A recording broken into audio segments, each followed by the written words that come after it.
You are watching the press preview, a first look at what's on the front pages as they arrive. In the next half hour, we'll see what's making the headlines with the journalist and author Christina Patterson and the editor of the Jewish Chronicle, Wallis Simons. So let's see what's on some of those front pages for you now.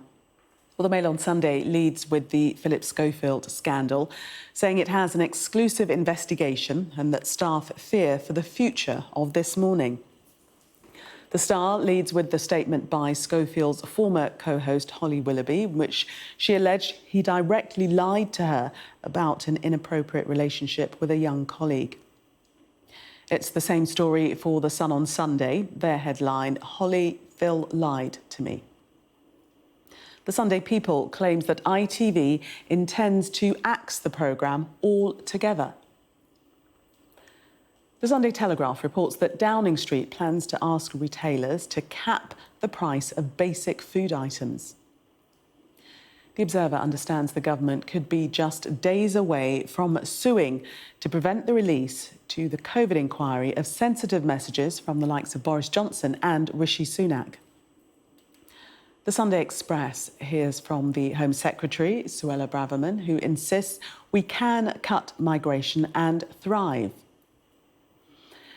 And the boss at one of the Princess of Wales's charities is a convicted murderer, according to the Sunday Mirror. There's no suggestion, however, that Her Royal Highness was aware of that fact. And a reminder that by scanning the QR code you'll see on screen during the programme, you can check out the front pages of tomorrow's newspapers while you watch us. And we are joined tonight by Christina Patterson and Wallis Simons. Welcome to you both. Let's start with this story on the front page of The Observer, in which ministers, we read, have just days to decide whether to take steps to launch legal action against the COVID inquiry. And this is to keep secret a lot of sensitive messages and from senior figures such as Boris Johnson and Rishi Sunak. Jake. You know, you can see why ministers are worried about it after the lockdown files that the Telegraph published a few months ago revealed swathes of WhatsApp messages from Matt Hancock and other colleagues, which were hugely embarrassing for Matt Hancock, showing him to be apparently not taking his job seriously, preening, concerned with his own political career, and manipulating the public rather than working in their best interests at times. So you can see why other ministers might be afraid they might receive the same treatment if they were to disclose their WhatsApp messages to the inquiry. And I think you're taking legal action. However, it seems to me, and I think to probably most people watching, that we need to know.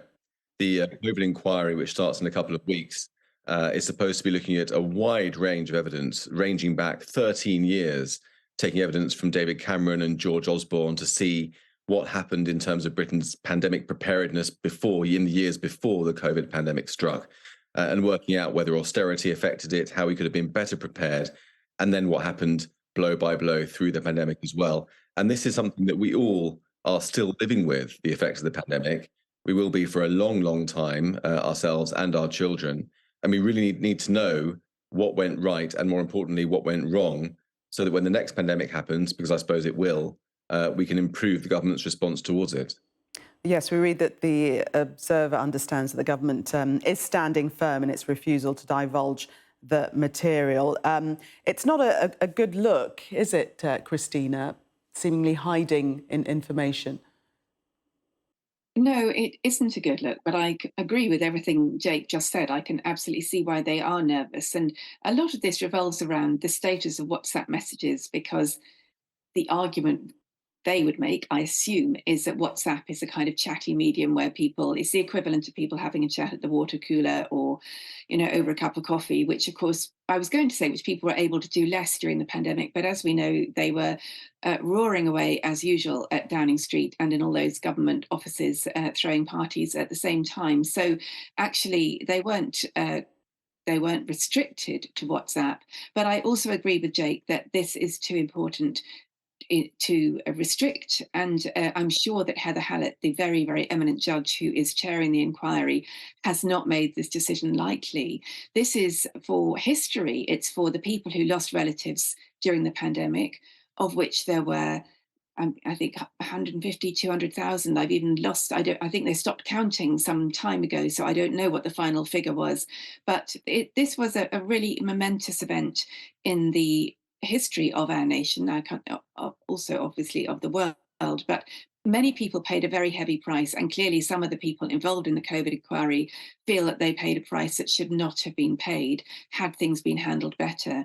So I think it's important for history to have that record, and it's important for Heather Hallett to be able to reach a judgment on the balance of how much care was taken. And I think in future, probably government departments will just have to be more careful about their WhatsApp communication and treat it more like email. Yes, the first public hearings are just over 2 weeks away of that inquiry. Let's turn to the Express. And the headline there, "We can cut migration and thrive." These are the words of the Home Secretary, Suella Braverman. Jake. That's right. So this is the fallout from the immigration figures, which came out on Thursday. The Tories suggested that it was going to be 700,000 up to 1 million. In actual fact, it was 606,000 net migration, which means that we were 600,000 people more. Population was 600,000 people bigger last year than it was the year before. And the Tory right has really got its knives out now, wanting to come at Rishi Sunak and persuade him to do what he can to bring those numbers down. And of course, generally the Tory base, particularly in the north, we're very, very keen to see that happen. And Suella Braverman is sounding a note of reassurance, saying that Britain can bring the numbers down while still maintaining a strong economy and growth. The problem is that our economy over the last few decades has been designed to rely upon migration. We're allowing people who have been born in Britain to leave the workforce. We've got more than 5 million people now on benefits of different sorts, not in the workforce, even though we've got 1 million vacancies. And the economy has been designed in such a way that those gaps can be filled with foreign migrant workers, as it were. The bar for entering this country is very low to encourage large numbers coming in. And 600,000 is the size of our third biggest city, Glasgow. That's a Glasgow has come to Britain over the last year. That's a lot of people. And the polling has shown in Britain that people are not anti-foreigner, they're not xenophobic, they're not anti-immigration, but they are concerned about the numbers, the uncontrolled numbers. But the challenge is going to be reforming the economy so that it will be weaned off the supply of foreign workers and begin to get our workers back into the workforce and trained up properly. Yes, and we read that senior Tories urging the Prime Minister to show, in quotations, vision and courage to overcome fears that the economy will crash if he stops importing cheap foreign labour. Christina. Well, it's more rhetoric from Suella Braverman, and all of this, as we know, is essentially part of her ongoing leadership bid. I think her top priority is very clearly to make herself leader of the Tory party and ideally Prime Minister. And she hasn't said that, though, has she? She hasn't actually said that. Well, she did stand for the leadership and was quite swiftly cast out. And it's absolutely evident that she's on manoeuvres. This is a power grab for her. She thinks that by appealing to the right of the party, then that will increase her popularity. I think what she's miscalculated is that the country is not where the right wing of the Tory party is. The country is currently much more concerned about the economy than anything else. And the reason that there was a bit of a contretemps with Jeremy Hunt, apparently Suella Braverman chased him down a corridor at the House of Parliament this week, wanting to upbraid him for not being more in favour of curbing migration. But he understands that at the moment, because because the government did not make preparations post-Brexit to rebalance the workforce and hasn't been getting people trained up to take on the jobs that, because Brits don't want to do the jobs that EU workers have left vacant, then we are having to search other parts of the world, India, Africa, to import people to work in social care and so on. So this, our economy would suffer if migration were curbed. Now, I happen to agree that it is better to get British workers to do this. It doesn't make sense to have British workers not working and having migrants coming in who need housing and so on built specially, where there isn't enough accommodation for them. But you can't force people to work. If they don't want to do the work, they don't want to do the work. And the people who are currently not working that Jake has referred to are not the same people who work in social care or hospitality.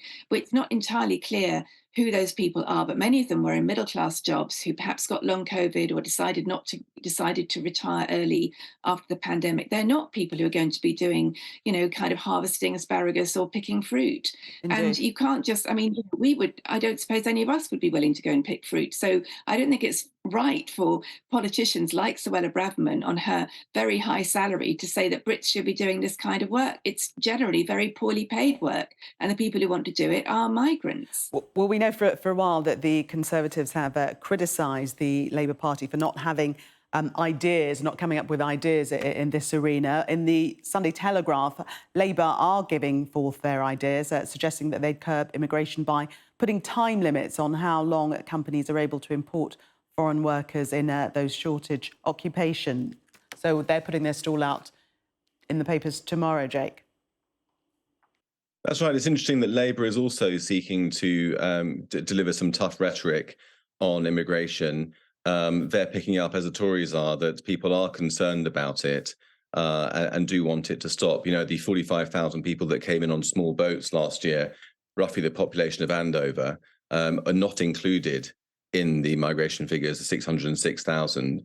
And really, it's the small boats issue that's been capturing people's concerns, leading to pressure on overall migration figures. And Labour are suggesting that they can put a time limit on the amount of time that specific jobs are on the shortage list, therefore eligible for immigrants to come in and fill those jobs. And the hope is that will encourage employers to train up a British workforce and offer maybe higher pay as an incentive to bring them back into the workforce and do the jobs that otherwise would be filled by foreign workers. Let's just fit this last one in before the break, Christina. And this is also in the Telegraph. Sunak asked stores to cap basic food prices. Tell us about this story. Yes, well, this is a very un-Tory idea, and apparently it's nicked from the French, who have been introducing price caps into supermarkets to try to control, or at least have some effect on the soaring food prices that are affecting people around the world, but particularly in the UK, because our inflation is higher than most in Europe, and it's about double the inflation in the US at the moment. And the idea is that, for example, milk might be capped at a particular price. I'm personally not opposed, but actually the profit margins for supermarkets are really very low. And what I wouldn't want to see is farmers and suppliers paying the price, because the profit margins on products like milk are currently so low that sometimes farmers are supplying them at a loss. They are still having to pay hugely increased costs through increases in fuel prices, general inflationary costs, and many are barely scraping even. In fact, many are operating at a loss. So, my first preference would actually be to attack the energy companies. I know we have a price cap, but actually to put, for example, windfall taxes on the energy companies, because those are the profits of war. The reason the energy companies have made such vast profits are because of the war in Ukraine and the situation with energy from Russia. And I think to attack the supermarkets, who generally supply stuff with a very low profit margin, is slightly unfair. Christina, a very interesting point that you make, those further down in the chain, the repercussions for them. We are going to leave it there and take a break. Stay right where you are. Coming up, will this morning survive the next few mornings? And should it? Discuss that next.